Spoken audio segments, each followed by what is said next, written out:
Welcome back, deep divers. Today, we're going deep, and I mean deep, into a book that's been on my mind a lot lately. Oh, yeah. It's Neil Postman's Amusing Ourselves to Death. Hmm. That's a good one. It really is, and honestly, it feels more relevant now than ever, Yeah. especially with, TikTok, Instagram, the whole 9 yards. Right.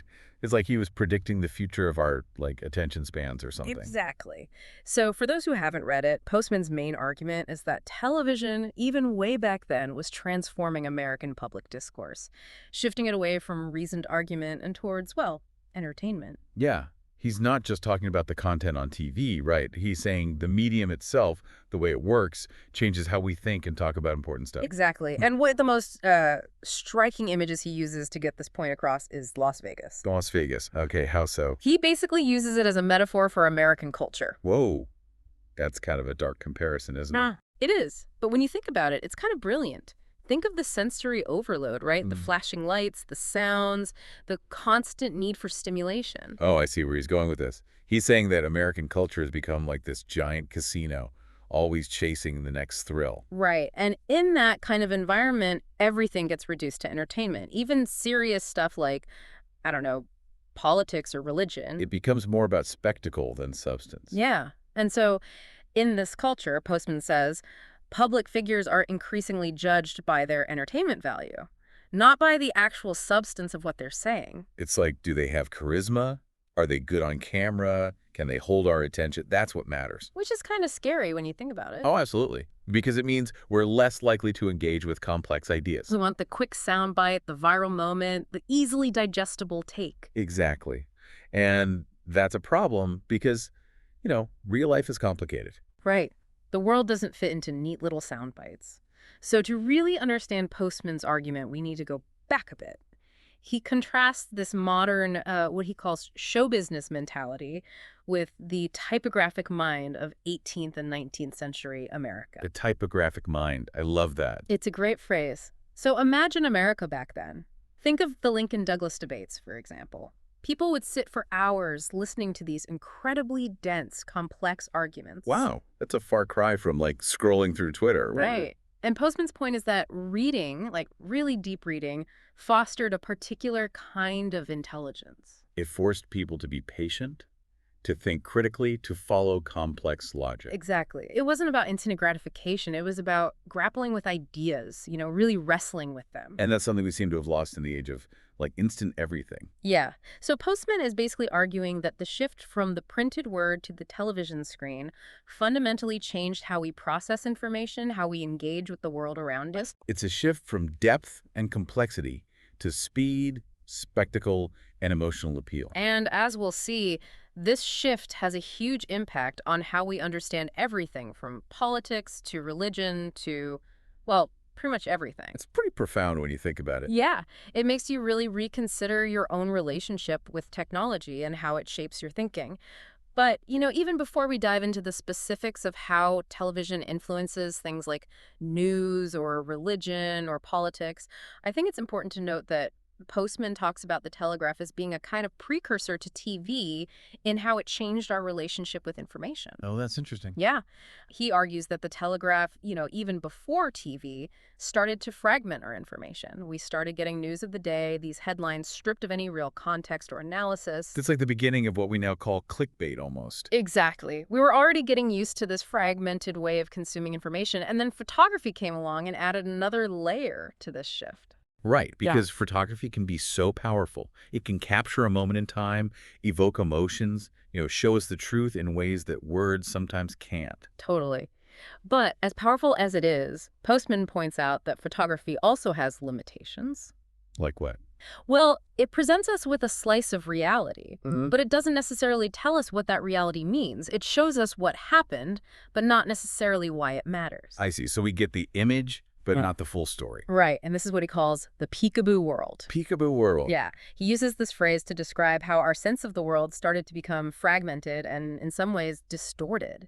We get these glimpses of events, often strange or shocking, even horrific events, but they're presented without context, without any real connection to our own lives. So it's all spectacle, very little substance. Exactly. And, this sets the stage for television's even more powerful impact on public discourse. The peekaboo world becomes the norm, and TD takes it to a whole new level. Exactly. Okay, so let's get into the nitty-gritty of how television shapes our world. Postman really goes in on television news. Oh, yeah.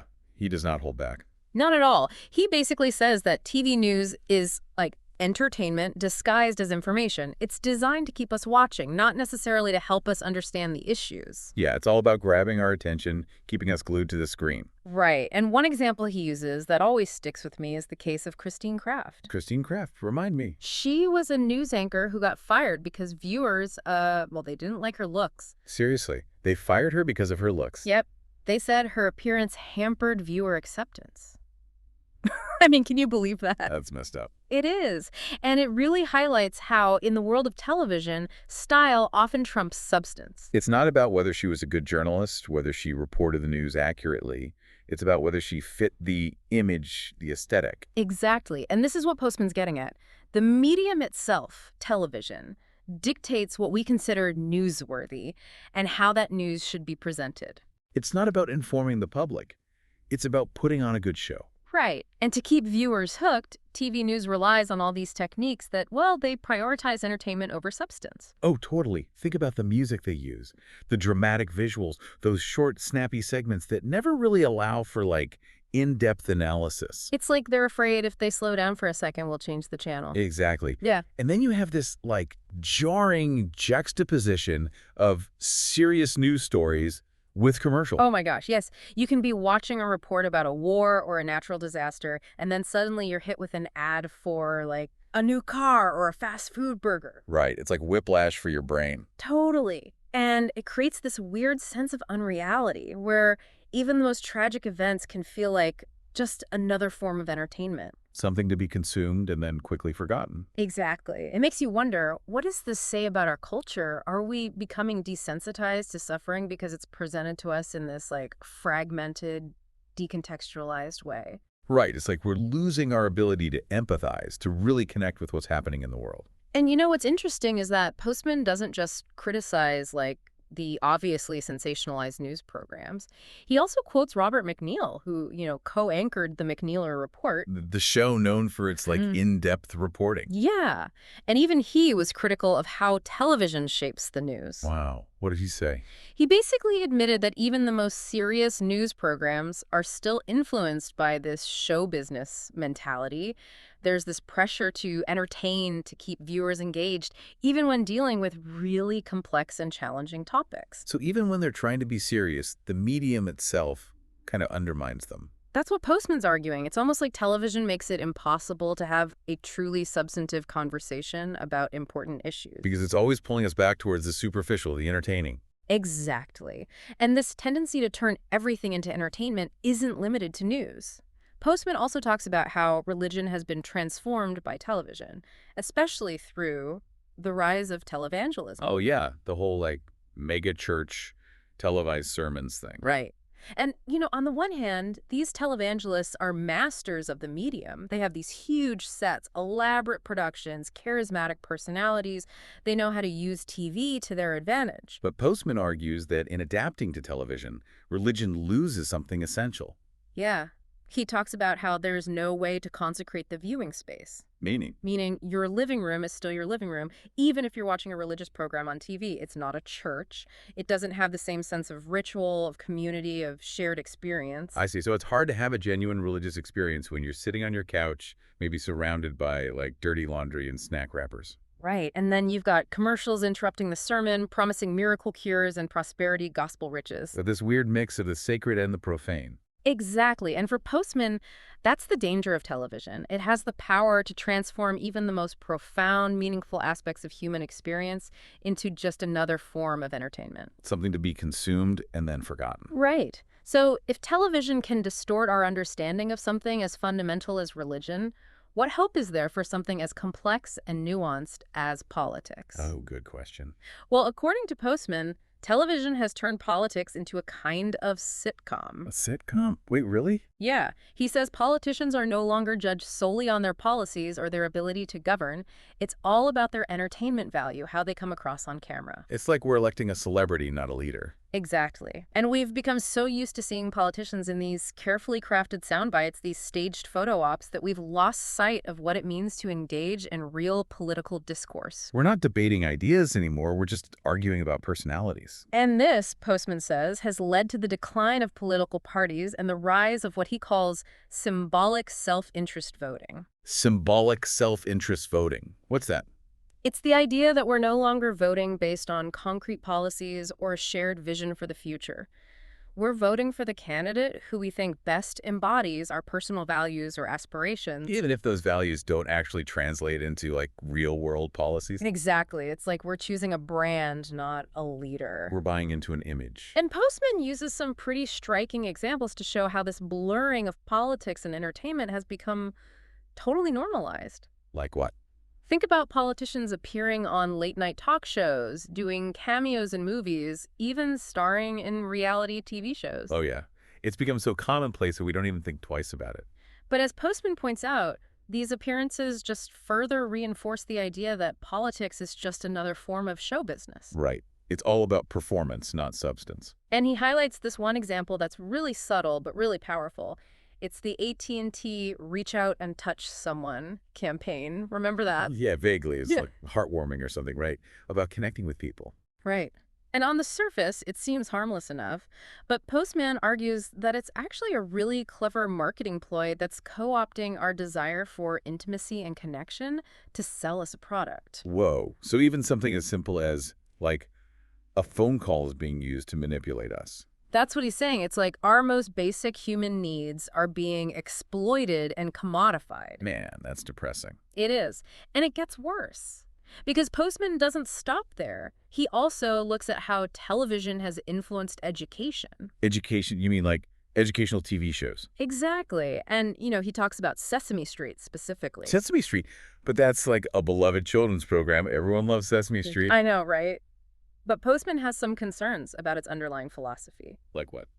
Well, he argues that it teaches kids to love learning only if learning is presented in this fast-paced, visually stimulating, entertaining format. So it's not about the content itself, but about how that content is delivered. Yeah, exactly. He worries that by associating learning with constant entertainment, Sesame Street undermines the value of traditional classroom settings. Where kids are actually encouraged to, like, grapple with difficult concepts, ask questions, think critically. Right. It's like we're conditioning them to expect learning to be effortless and constantly engaging, which, it's not always. And that can set them up for disappointment later on when they have to, like, actually study and work hard. Exactly. Postman lays out Sesame Street's commandments of education. No prerequisites, no perplexity, always entertain. Kitschy, but kind of scary when you think about it. Right. And he argues that these commandments have become the dominant principles for not just children's programming, but for a lot of educational television in general. So even when we're trying to learn, we're still being entertained. And he uses the example of this multimedia project called The Voyage of the Mimi.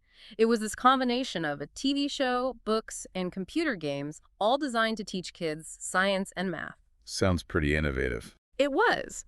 But even in this seemingly innovative approach, Postman saw the same problem. The prioritization of entertainment over substance. Yep. He pointed out that the books and games were basically just extensions of the television program. They weren't designed to challenge students or encourage deep thinking. It was all about keeping them entertained and engaged with the Mimi brand. So even in education, we see this tendency to package learning as a fun, effortless experience. As Postman points out, this has big implications for how we approach learning throughout our lives. It conditions us to expect instant gratification, to shy away from complexity and challenge. And in a world that increasingly demands critical thinking and adaptability, that's a real problem. Okay, so we've talked about a lot of heavy stuff here, and honestly, it's a little, disheartening. Postman paints a pretty bleak picture of how media, especially television, shapes our culture. It is, yeah. Yeah. We feel like we're kind of doomed to amuse ourselves to death. Right. Like, is there any way out of this? What does Postman suggest we do about it? Well, he doesn't pretend there's an easy fix, you know? Yeah, that's fair. He knows television and media in general are, like, They're not going anywhere. It's not about just getting rid of it all. So we're not all going off the grid, ditching our smartphones. Probably not. What he stresses, though, is the importance of media literacy. Media literacy. Yeah, being more aware of how the media we consume, like how it actually shapes our thinking, you know, our perceptions, even our values. So it's not about avoiding these mediums altogether. It's about, like, learning to engage with them more thoughtfully, more critically. Exactly, like Yeah. not letting them control us. We got to develop those critical thinking skills. You know, it's kind of wild to think that Postman wrote this book in 1985. Oh, wow. Yeah, before the internet, smartphones, all that. Right. But what he says feels even more relevant today. Definitely. Algorithms, echo chambers, you name it. It's like he could see where things were heading. Totally. It's like we're living in a hyper-accelerated version of what he was describing. Yeah. The peekaboo world on steroids, basically. Yeah. Constant information overload. Right. And so much of it is designed to trigger a reaction, not to make us think deeply about anything. So the question is, what can we do? We can't just like unplug from the world. Right. How do we navigate this media-saturated world without losing our sanity? Well, it starts with that awareness we talked about, right? Remembering that the media we consume, it's not neutral. Right. It has an agenda, even if we don't always realize it. Exactly. And it's designed often to keep us consuming, even if it's not good for us. So we have to be more intentional. Yeah, set boundaries. Be careful about what we let into our feeds, our minds. Be willing to step away when we need to. And we need to make sure we're not just getting our information from one source, right? Oh, absolutely. Diverse sources are key. Read longer articles, have those challenging conversations, seek out different perspectives. Be curious. Be skeptical. Be willing to, really engage with difficult stuff. Because real understanding, it takes time. It takes effort. It's not always going to be easy or entertaining. But it's worth it, right? If we want to be informed, engaged citizens. Totally. And I think it's about recognizing that our attention, it's precious. It's something to be protective of. Like a muscle we have to exercise. Exactly. You can choose what we consume, what we let shape our thoughts. We have that power. That's a good reminder. We're not just, passive sponges soaking it all up. We have agency. We can step back. We can question. We can look for different narratives. And ultimately, that's what Postman was getting at. Right. He wanted a more conscious, critical, engaged citizenry. Yeah. We have a responsibility to ourselves, to our communities, to our democracy, to be thoughtful about what we consume. So, deep divers, as you go about your day, I hope you'll keep this in mind. What are you consuming? Why are you consuming it? And how is it shaping your understanding of the world? It's a big question. But it's one worth asking ourselves. Because how we answer it, well, it could determine whether we're amusing ourselves to death or choosing to really engage with the world around us.